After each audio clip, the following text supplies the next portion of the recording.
everybody, Adam here coming to you from my home office in Scottsdale, Arizona.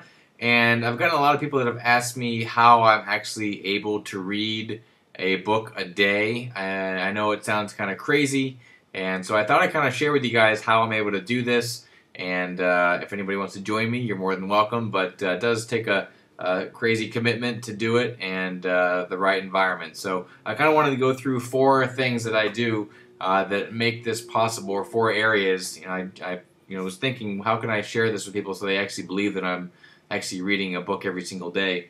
The first thing I came up with is having the right environment. It's important to be comfortable when you're reading, to obviously set aside the time to do it. But I have a couple of different areas that I read. One, I read in bed a lot. When I first get up in the morning, I read for a couple hours. And I have been getting up at 5:30 in the morning, so that does help as well. And then I also have a kind of a reading area in my kitchen. I've got a little built-in desk, and I turn off all distractions, all email, all phone, and try to be as present as possible when I'm reading. So I literally turn my little desk lamp on and go to town. So first thing is your environment. I don't have any distractions. I don't have any pets. I don't have any kids. So I'm in a quiet environment, so that's number 1 is your environment.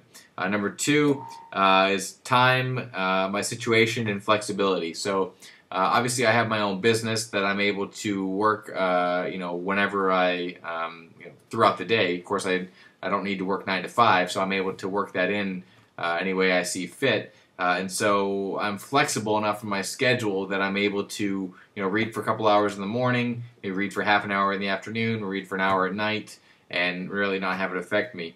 Situation, I am a single guy, and I don't have any attachments right now, so it makes it easier. I figured this would be the time to do it before I'm married with kids and pets and all that fun stuff. So my situation allows me to do it, and the flexibility, I think, is the key part there. So time, situation, and flexibility. And then skill. I mean, obviously, if you've got the time, you get the environment, and you have the flexibility, I have developed some skills reading that have really helped. And just to kind of go through, I took a Evelyn Wood speed reading program, and a couple of the things it taught you was to go through a book. You're actually going to go through it a few times. The first time, you're just going to go through each page, 1 page every 2 seconds, and just kind of get a flow for the outline of the book. See how they're laid out, see how long the chapters are, see how many headings there are. Second time through, I read it and I take about 4 seconds per page, and I kind of skim through. And I'm starting to see some key points, starting to actually remember what the chapters are about. And then the third time through, I actually go through and I read. But when I read, I use my finger, I use a pen, and I actually, if you guys can see, it's kind of hard to see, but I actually move my finger down the page as I read. And as I do this, I'm able to really focus on exactly what I'm reading and not being distracted. If I don't do that, I tend to get distracted by a thought, business thought, or something I need to do. So really running my finger as I'm reading allows me to stay focused on what I'm reading. And I don't take notes as I'm reading. I just make little notes, little dashes or stars in the margin, so I can go back later and reread what I wrote. And that's pretty much it. So once I've done that, I've gone through the entire book 3 times. Then I go back through and I jot down any notes that I have and I expand on that. But I'm able to read fairly quickly, so that's the other thing, is the skill.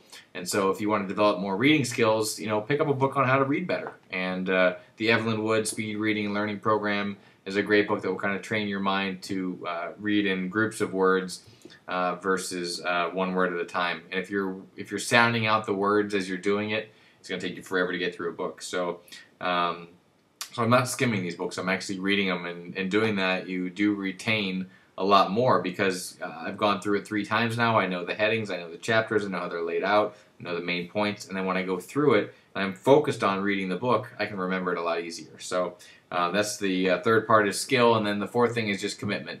When I say I'm going to do something, I do it. And I had this idea a couple months ago, and everybody thought it was crazy. And when you have a crazy idea and people think it's ridiculous, you're probably on the right track.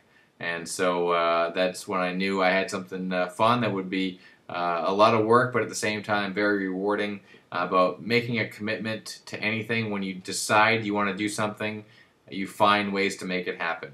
And I have a busy schedule. I have a full team I need to manage and work with and lead.